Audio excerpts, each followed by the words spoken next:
23 বছর দীর্ঘ 2 দশকেরও বেশি সময় ধরে এক অদৃশ্য অভিশাপ তিলে তিলে শেষ করে দিচ্ছে বাংলাদেশ ফুটবলকে। বহু কোচ এলেন, বহু স্বপ্ন দেখালেন, কিন্তু ফলাফল শূন্য। কিন্তু থামুন, সামনের নভেম্বরেই তো দেশের মাটিতে বসছে সাফ চ্যাম্পিয়নশিপের মেগা আসর। আর ঠিক তার আগেই বাংলাদেশ ফুটবলে শুরু হয়েছে এক ভয়ঙ্কর ঝড়। এই ঝড়ের নাম থমাস ডুলি। 23 বছরের এই ট্রফি খরা কাটাতে এখন পুরো অপারেশন মোডে হেড কোচ।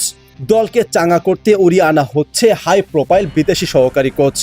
সাজানো হচ্ছে এমন এক মাস্টার প্ল্যান যা বাংলাদেশ ফুটবলের ইতিহাসে আগে কখনো কেউ দেখেনি। কিন্তু ডুলির এই মিশনে কি সবাই টিকতে পারবে, নাকি বাদ পড়তে যাচ্ছেন দেশের অনেক বড় বড় তারকা? উত্তরটা লুকিয়ে আছে ডুলির এক চরম সতর্কবার্তায়। সাম্প্রতিক এক সাক্ষাৎকারে গণমাধ্যমের সামনে এসে বোমা ফাটিয়েছেন এই মাস্টারমাইন্ড।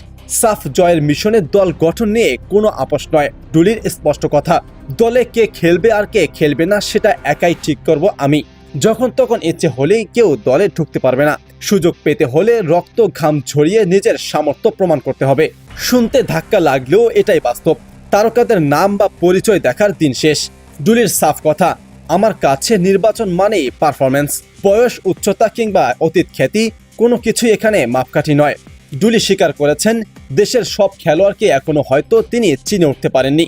শুরুতে 1-2 প্রতিভাবান হয়তো চোখ এড়িয়ে যেতেও পারে, কিন্তু গল্পটা এখানে শেষ নয়। পর্দার আড়ালে অলরেডি শুরু হয়ে গেছে গোপন স্কাউটিং।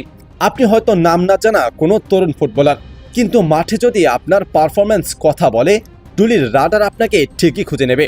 আর যদি আপনি বড় তারকা হয়েও আলসেমি করেন, ডুলির জাতীয় দল থেকে আপনার ছুটি নিশ্চিত। নভেম্বরের সাফে কি তবে আমরা দেখতে যাচ্ছি এক অন্যরকম অপ্রতিরোধ্য বাংলাদেশ? থমাস ডুলির এই জিরো টলারেন্স নীতি কি পারবে 23 বছরের দীর্ঘ ট্রফি খরা মিটিয়ে দেশকে সাফের লাল সবুজ ট্রফি উপহার দিতে?